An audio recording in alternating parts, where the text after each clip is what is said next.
on you? That's ever happened to anyone? Seems like sometimes all of a sudden just everything happens all at once, right? Sometimes just one event after the next, and we start to say, when is this going to stop? Well, this does happen to us. I have a small example of that happening to me recently. As you know, I've been going through a lot trying to get things ready, but I should have been slowing myself down a little bit because I lost my wallet. And I looked for this wallet for 3 days, just like Mary and Joseph looking for Jesus in the temple.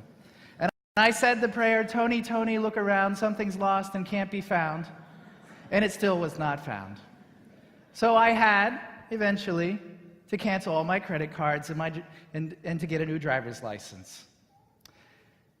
And then I did. I got a new wallet, new credit cards, new driver's license, and everything. And then what did I do a week later? I lost my new wallet again.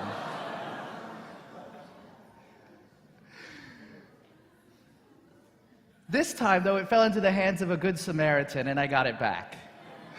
They even Facebook messaged me. It was very nice. But you know, sometimes we can be going through different things, and we can feel frustrated. And there's nothing more frustrating sometimes than losing your wallet and not knowing where it is.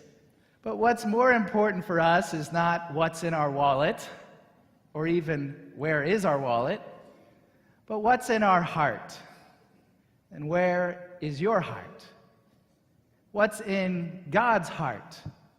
Where is God's heart when we're in the midst of that kind of suffering?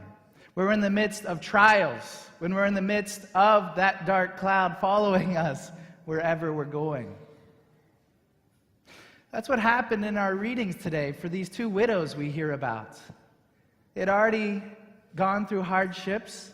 They lost their husbands, and now both of them had lost their sons. One thing after the next, and one might be asking, how much more can one person bear, Lord? And so we see them in pain. But we also see something else happening. What we see is God's grace entering that pain and changing it, transforming it, giving them a new hope and a new possibility for believing. For Elijah and Jesus both don't take away the pain, but enter into it. Jesus touches the coffin, breaking Jewish ritual purity, and enters into her pain. And by the power of God, yes, does bring this son back to life. I think the lesson for us is that we all have a choice once we've experienced our trials to remain closed in on ourselves or to let God into our pain. And once we let the Lord in, then things can begin to change. Then things can begin to move.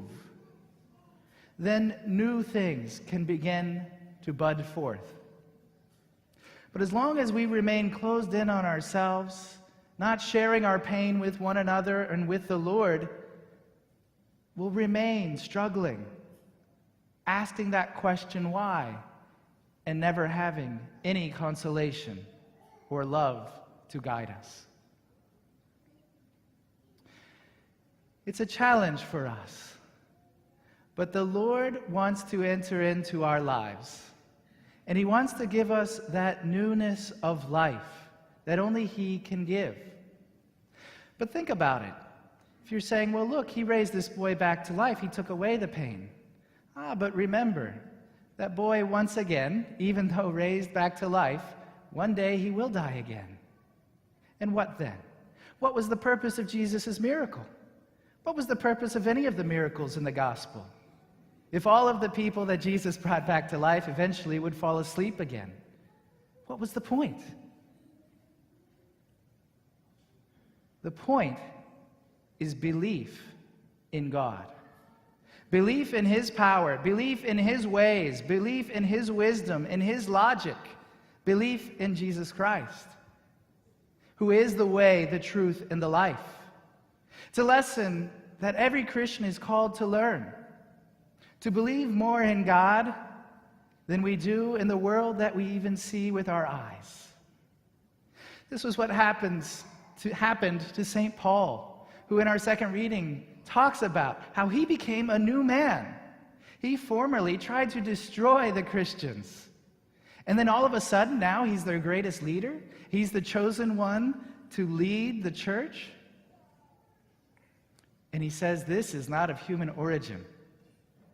That's why in another letter, St. Paul says, even he rejoiced in his sufferings because he was filling up what was lacking in the afflictions of Christ. And he learned, he says in another place, that God consoles us in our trials and tribulations, so that we in turn may console others in their trials and tribulations. And so you see, the point is not to take away the pain, but to transform it in love so that you and I can be like Jesus and Elijah, who enter into the pain of this world, the pain of anyone's life, and knows a power that's greater, knows a love that's stronger, and a hope that can't be broken. We are called to be a people of grace and to change our world. But it only happens if we're changed ourselves. And as that change happens, then it can flow out to others. So what's in God's heart when you're going through a hard time? It's compassion, mercy, love, and forgiveness. What's in your heart? No matter what is there, it's always possible for us to slow ourselves down and to let the Lord in. For we know that He stands at the door and knocks at our heart. And to the one who opens, He will come and dine with us, He says in the book of Revelations. So this day, this Sunday morning, is a chance for all of us to open our hearts once more to the Lord and to let Him in and to bring us back to life. And not just any life, but a new life in the Holy Spirit that never ends.